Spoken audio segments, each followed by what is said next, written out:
200% tariffs, 11 jets, down Trump, inflates his claim on India-Pak ceasefire.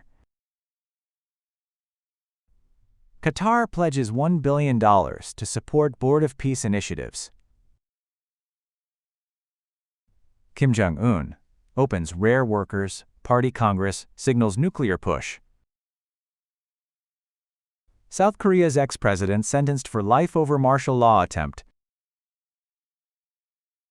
Donald Trump has once again claimed that he personally mediated between India and Pakistan during their 2025 military standoff, saying he threatened both countries with 200% tariffs if they did not halt the fighting. Speaking at his Board of Peace event, Trump also asserted that 11 fighter jets were shot down during the confrontation. He previously claimed 7 aircraft were lost. Trump said he contacted both leaders directly, including Narendra Modi and Shehbaz Sharif, and warned them that the United States would suspend trade deals and impose steep tariffs if hostilities continued. At the event, Trump asked Sharif to stand while recounting his version of events and repeated his claim that he had saved millions of lives by brokering a ceasefire. India has firmly denied any third-party mediation, maintaining that the cessation of hostilities was achieved through direct military-level talks between the two sides. New Delhi has also rejected claims that it lost aircraft during the conflict. The tensions followed India's launch of Operation Sindoor in May last year, targeting what it described as terrorist infrastructure in Pakistan and Pakistan-administered Kashmir after a deadly attack in Pahalgam that killed 26 civilians. Trump has repeatedly stated that he helped end the crisis, adding it to a list of conflicts he says he resolved during his second term. The differing narratives underscore ongoing sensitivities surrounding the brief but intense standoff between the two nuclear-armed neighbors.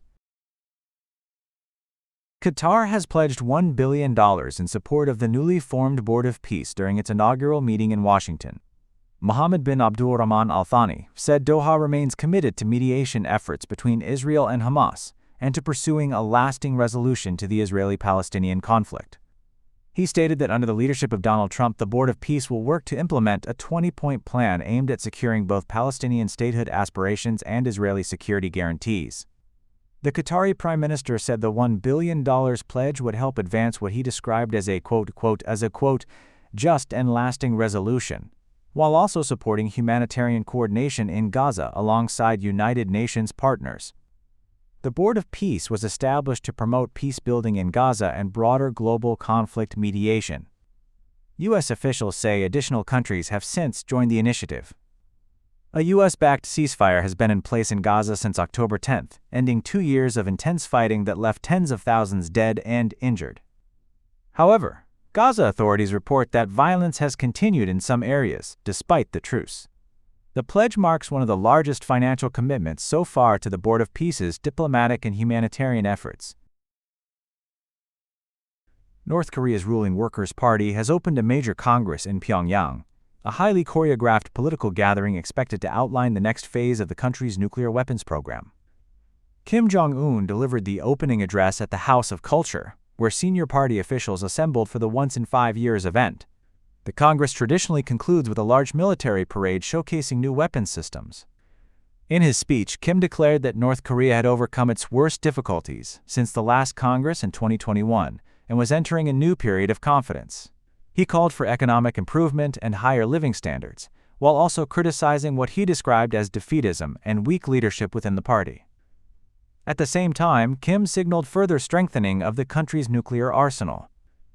Although North Korea has not conducted a nuclear test in more than 8 years, it has focused on developing smaller warheads capable of being mounted on long-range missiles. The Congress comes as the country continues to face heavy international sanctions aimed at limiting its weapons program. Analysts expect Kim to highlight military progress and deeper strategic ties with China and Russia. Observers are also watching for signs of shifting power dynamics, including the possible appearance of Kim's daughter Joo-ae, who some believe could be positioned as a future successor. Yoon Suk-yeol has been sentenced to life in prison after a Seoul court found him guilty of masterminding an insurrection by attempting to impose military rule in December 2024.